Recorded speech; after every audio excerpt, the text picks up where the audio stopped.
Assalamualaikum warahmatullahi wabarakatuh. Baik, kami dari kelompok 9 ingin mempresentasikan tugas kelompok yang sudah kami buat.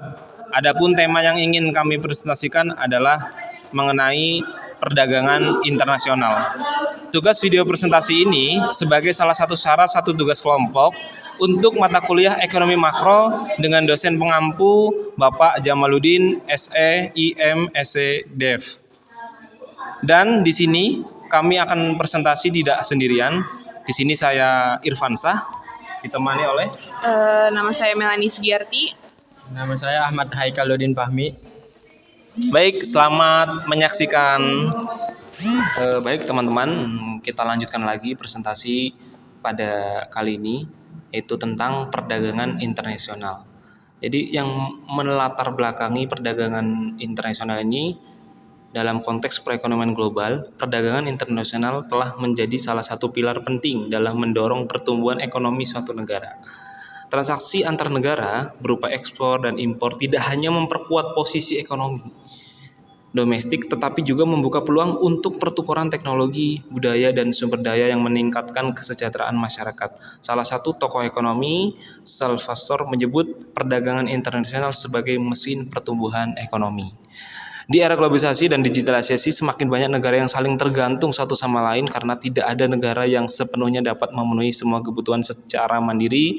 Faktor-faktor seperti perkembangan teknologi, globalisasi pasar, dan perjanjian perdagangan internasional mendorong negara-negara untuk lebih aktif dalam perdagangan global. Selain manfaatnya, perdagangan internasional juga menghadirkan tantangan berupa persaingan ketat dan potensial ketidakstabilan ekonomi. Adapun tujuan perdagangan internasional itu yaitu memahami peran perdagangan internasional dalam ekonomi global. Tujuan dan manfaat penelitian perdagangan internasional itu mengetahui definisi dan teori perdagangan internasional, memahami kebijakan perdagangan internasional, dan implementasi di Indonesia. Selanjutnya akan dilanjutkan oleh rekan saya. Baik, saya lanjut. Berikut ada definisi perdagangan internasional. Hubungan ekonomi antar negara melalui pertukaran barang dan jasa. Ada dua jenis utama, yaitu satu ekspor dan kedua impor. Faktor-faktor kompleksitas ada 3. Yang pertama perbedaan bahasa, yang kedua mata uang, yang ketiga regulasi. Ada pula manfaat perdagangan internasional, meningkatkan kesejahteraan masyarakat, mendorong pertumbuhan ekonomi melalui ekspor dan impor, mempercepat transfer teknologi antar negara. Dan ada pula teori keunggulan komparatif. David Richard, negara dapat berdagang meskipun tidak memiliki keunggulan absolut. Contohnya Indonesia memproduksi beras, Thailand memproduksi jagung.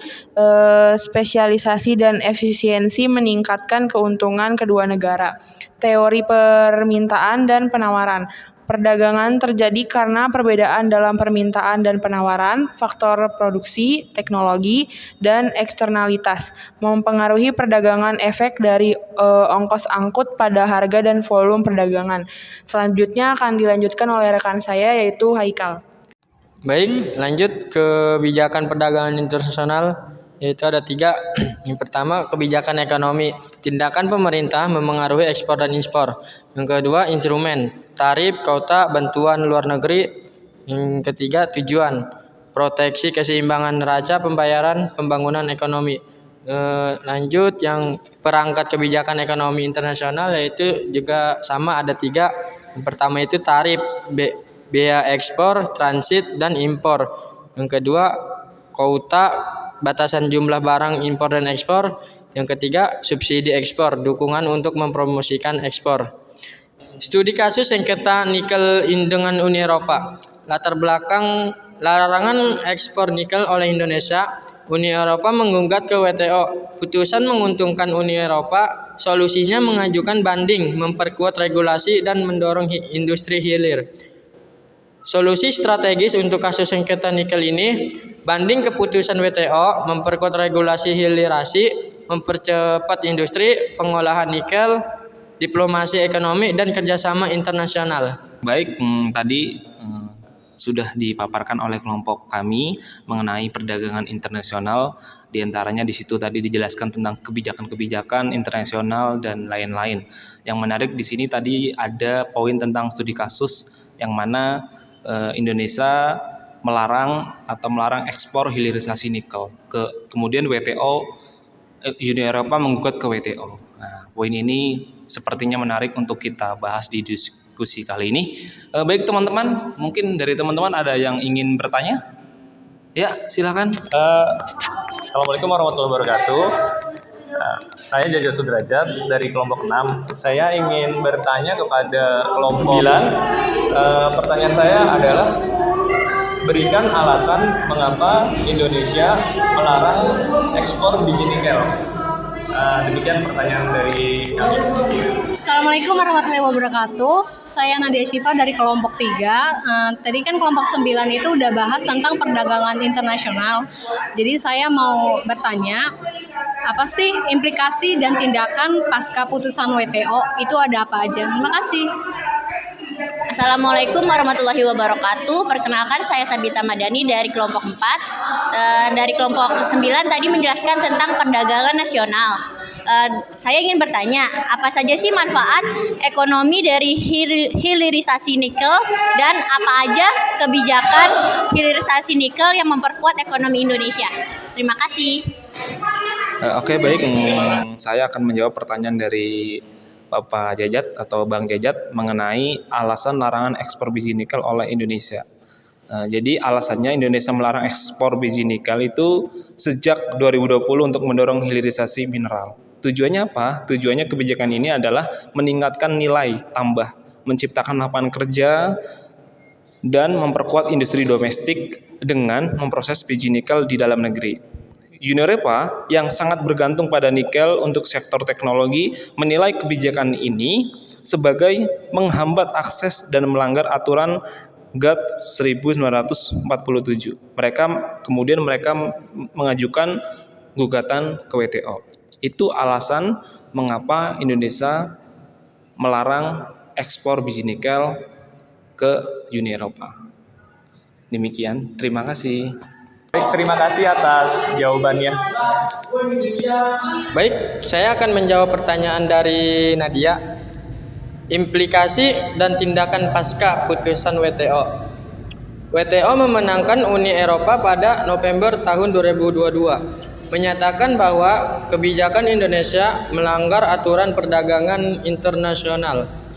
Nah, ini berpotensi menimbulkan sanksi atau tindakan balasan. Untuk mempertahankan kebijakan Indonesia, kita dapat mengajukan banding untuk mengkaji ulang putusan, menekankan pentingnya kebijakan untuk keberlanjutan ekonomi dan lingkungan. Lanjut, memperkuat regulasi domestik, memperjelas tujuan hilirisasi sebagai kepentingan nasional. Yang terakhir, mempercepat pengembangan industri pengolahan nikel, memberikan insentif untuk investasi dalam negeri dan asing. Terima kasih. Terima kasih atas jawabannya. Baik, saya akan menjawab pertanyaan dari Sabita. Tadi Sabita menanyakan manfaat ekonomi dari hilirisasi nikel. Jadi kebijakan hilirisasi nikel memperkuat ekonomi Indonesia, yaitu satu, peningkatan nilai tambah, yang kedua, penciptaan lapangan kerja, yang ketiga, diversifikasi ekonomi, dan yang terakhir, penguatan posisi global. Jadi hilirisasi bertujuan untuk menciptakan struktur ekonomi yang lebih kuat dan kompetitif di pasar internasional. Terima kasih. Oke, baik. Terima kasih atas jawabannya. Demikian presentasi pada kali ini. Kesimpulan yang dapat kita ambil yaitu perdagangan internasional penting untuk pertumbuhan ekonomi. Indonesia harus memperkuat kebijakan dan mendukung industri dalam negeri, pentingnya kerjasama dan diplomasi dalam perdagangan global. Demikian presentasi dari kelompok 9, banyak kurangnya mohon maaf. Kami tutup. Wassalamualaikum warahmatullahi wabarakatuh.